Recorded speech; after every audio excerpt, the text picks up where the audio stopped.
Twilight fans, listen up. Starting today and every Friday until the third movie Eclipse comes out, we're going to have tidbits of information about the Twilight saga for you. We'll have everything from cast interviews to behind-the-scenes news. Today, Naibe Reynoso talks to an actress who will make her Twilight debut in the upcoming Eclipse, Bryce Dallas Howard. The Twilight fanbase was rocked by the news that actress Bryce Dallas Howard had suddenly replaced actress Rochelle Lefebvre in the role of the vengeful vampire Victoria in Eclipse. I actually wasn't privy to specifically what happened, but I was, eventually there was quite a few people who they supposedly had in mind, and it was offered to me, and yeah. Eclipse is chock full of action, Victoria being in the center of it all. But Howard is no stranger to the genre, with roles in The Terminator Salvation and Spider-Man 3. David Slade is incredible.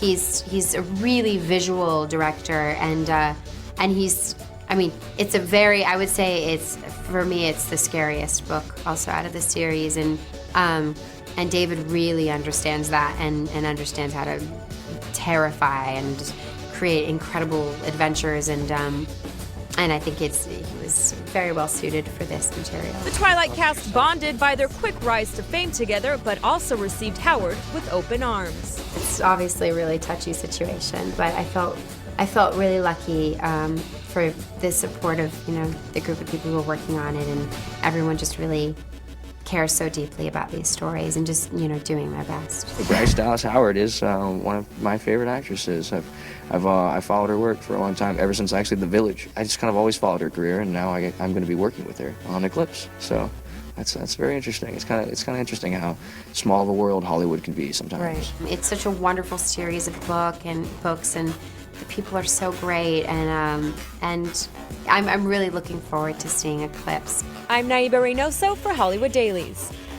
Well, Bryce Dallas Howard has yet to be directed by her famous father, Ron Howard, and Eclipse is scheduled to be in theaters June 30th of this year. People are really excited about it. Yeah, and speaking of Ron Howard, he's supposed to be connected to the new Arrested Development movie that we talked with Michael Cera about earlier this week. Should be out in 2011.